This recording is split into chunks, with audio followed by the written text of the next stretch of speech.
Hi, I am Dr. Puneet Kumar. I am a senior consultant physician and diabetes specialist at Sohana Multi-Specialty Hospital, Sector 77, Mohali.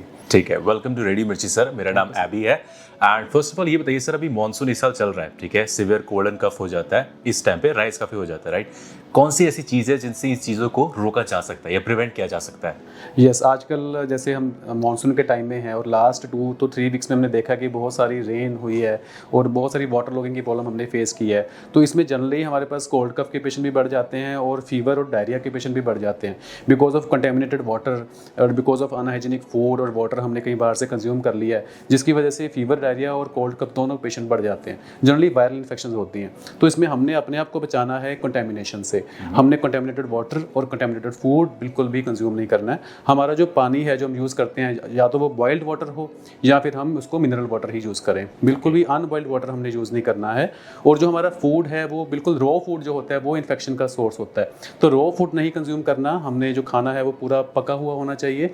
Well cooked food we should consume. और जो बाहर का खाना है, junk food है, we should avoid because that is basically a source of infection to us. And उसके कंजप्शन के बाद ही इन्फेक्शन बॉडी में ग्रो करती है। Then we get symptoms of fever, diarrhoea and loose motion, typhoid, hepatitis, everything. Sir weekend आ रहा, थोड़ा तो खाने दो। वीकेंड आ रहा है, बिल्कुल आ रहा है, but I would suggest you कि अगर वीकेंड आ रहा है तो आपका कुछ खाने का मन है तो you should make food at home ना। You can make food, you can consume diet accordingly as per your illnesses. किसी को डायबिटीज़ है, किसी को हाइपरटेंशन है, तो आप अपने घर पे बना खाना खाएं। तो अगर आपका कुछ जंक फूड खाने का मन है तो बाहर से मंगाने के बजाय घर पे उसको प्रॉपरली कुक करके, बॉयल करके उसे खाना को बनाना चाहिए ताकि हम इन्फेक्शन से बचे रहें। Done sir. Next thing sir, क्या रीज़न होते हैं इस टाइम पे रेन सीजन में जो हेल्थ प्रॉब्लम के काफ़ी ज़्यादा कॉमन चीज़ें होती हैं आपके हिसाब से? जनरली इस सीज़न में हम जो पेशेंट्स देखते हैं, सबसे पहले तो वायरल इन्फेक्शंस होती हैं। जैसे कि वायरल डायरिया बहुत कॉमन है, पेशेंट्स को फीवर एंड डायरिया दोनों चीज़ें रहती हैं। तो फीवर डायरिया के पेशेंट हमारे पास आते हैं, नॉर्मली वायरल डायरिया जिसे हम कहते हैं। दूसरा टाइफाइड इन्फेक्शन बहुत कॉमन है। टाइफाइड फीवर जो बैक्टीरिया साल्मोनेला टाइफी जो होता है वो टाइफाइड फीवर करता है, जिसमें पेशेंट्स को बुखार, पेट का दर्द, वॉमिटिंग, लूज मोशंस ऐसे सिम्टम्स रहते हैं। तीसरा कॉमनली हम वायरल हेपेटाइटिस देखते हैं। हेपेटाइटिस का वायरस जो है वो 5 टाइप्स का होता है, ABCDE, जिसमें से हेपेटाइटिस ए और हेपेटाइटिस ई ये 2 वायरस हैं जो कि कंटेमिनेटेड वाटर और कंटेमिनेटेड फूड से हमारी बॉडी में एंटर करते हैं और जिसके सिम्टम भी सिमिलर ही रहते हैं, जैसे कि बुखार होना, भूख कम लगना, पेट में दर्द रहना और लॉस ऑफ एपेटाइट। तो ये जो सिम्टम वायरल हेपेटाइटिस के हैं, तो इनका जो ट्रीटमेंट है वो जनरली जो सिम्टोमेटिक रहता है और early medical help is needed. तो जब भी आपको ऐसे सिम्टम आए, आपको जल्दी मेडिकल हेल्प लेने की ज़रूरत होती है। और इवन डेंगू, मलेरिया जो हम रेंज में मानसून के टाइम देखते हैं, बिकॉज मॉस्किटोज जो है वो स्टैग्नेंट वाटर में ब्रीड करते हैं और मॉस्किटो बाइट की वजह से मलेरिया या डेंगू दोनों इन्फेक्शंस फैलती हैं। और लास्ट ईयर भी हमारे चंडीगढ़ एरिया में भी बहुत सारे डेंगू पेशेंट हमने देखे, उनको मैनेज किया। तो इस साल भी we are very much prepared to manage any kind of epidemic such like dengue. But public को यही मैसेज है कि अपने आप को बचा के रखें। Perfect sir. Next thing sir, के क्या सिम्टम होते हैं टाइफाइड के? टाइफाइड भी इस टाइम पे राइज करता है, उसके सिम्टम्स क्या होते हैं? टाइफाइड के सिम्टम रहते हैं फीवर आना, सबसे पहला सिम्टम फीवर रहेगा। दूसरा लॉस ऑफ एपेटाइट, आपको भूख नहीं लगती। तीसरा पेट में दर्द होना, हल्का हल्का पेट में दर्द रह सकता है। इवन लूज मोशंस हो सकते हैं। जनरलाइज वीकनेस आपको फील हो सकती है। हेडेक हो सकता है। ये नॉर्मल सिम्टम रहते हैं हेडेक के। बट किसी को कॉम्प्लिकेटेड टाइफाइड है तो उसमें सिम्टम्स की सिविरिटी बढ़ जाती है, जैसे कि फीवर टूटता ही नहीं है, या ऑर्गेनिक मैनिफेस्टेशन आनी शुरू हो जाती है। लीवर का सूज जाना, स्प्लीन का सूज जाना, या ब्लड में पैरामीटर्स जो होते हैं, TLC काउंट नीचे आ जाता है, वाइट सेल, प्लेटलेट्स नीचे आ सकते हैं। तो ये जो सिम्टम नॉर्मली हम टाइफाइड में फेस करते हैं। Okay. And sir, what organs are most impacted during typhoid? Typhoid में नॉर्मली लीवर और स्प्लीन, ये 2 बेसिक ऑर्गन्स होते हैं जो कि जिनकी स्वेलिंग हो जाती है। लीवर सूज जाता है, लीवर के सूजने की वजह से ही क्या होता है कि बुखार भी आएगा और पेट में दर्द भी रहेगा, भूख कम लगेगी, हल्का जॉन्डिस हो सकता है। तो ये सिम्टम जो mainly liver and spleen 2 organs होते हैं। बाकी ब्लड को भी इफेक्ट करता है, जैसे मैंने पहले भी बताया कि वाइट सेल्स और प्लेटलेट्स दोनों कम हो सकते हैं। CRP एक टेस्ट हम करवाते हैं फीवर में, टाइफाइड में जो बढ़ जाता है। CRP का मतलब इन्फेक्शन का जितना लेवल जाता हो तो ज़्यादा उतना CRP का लेवल बढ़ता जाता है। तो ये जो मेनली मैनिफेस्टेशन हम टाइफाइड में फेस करते हैं। ठीक है सर। एंड आपको क्या लगता है कि सर रिस्क और कॉम्प्लिकेशंस क्या होते हैं डायरिया के साथ, बिकॉज मानसून में डायरिया भी बढ़ता है अगेन? यस, डायरिया बढ़ता है, बिल्कुल सही कहा आपने।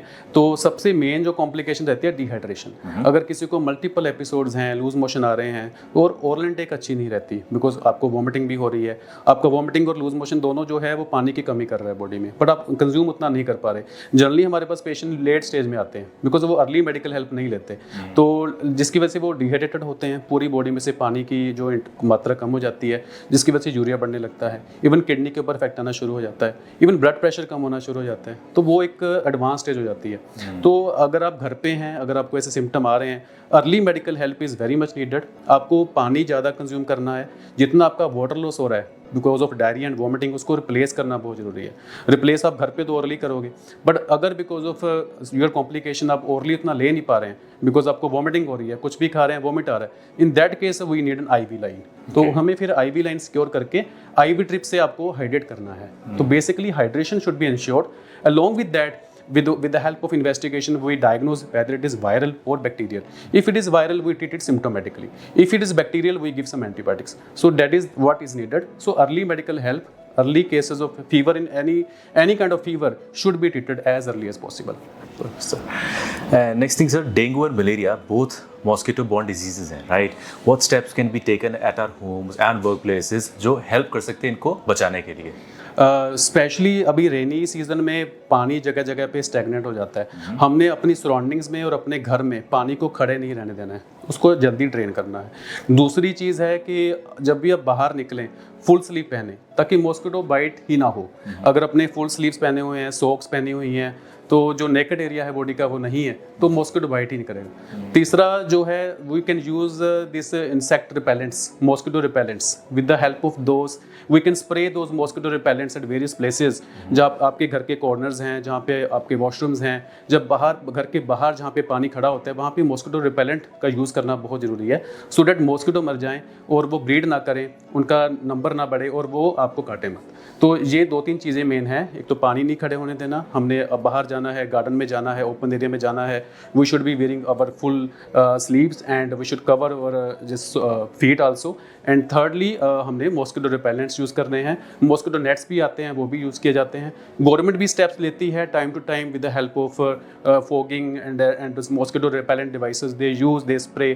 तो these are the measures we generally take to prevent the mosquito bites. ठीक है। And in the end sir, जो व्हाट्सएप यूनिवर्सिटी के ग्रेजुएटेड डॉक्टर्स होते हैं उनके लिए मैसेज यही है कि आजकल ये चीज़ बहुत वायरल है। लोग जो है क्वैक्स के पास भी जाते हैं, एक दूसरे से मेडिकल ओपिनियन ले लेते हैं, which is generally very harmful. YouTube Instagram तो है ही है।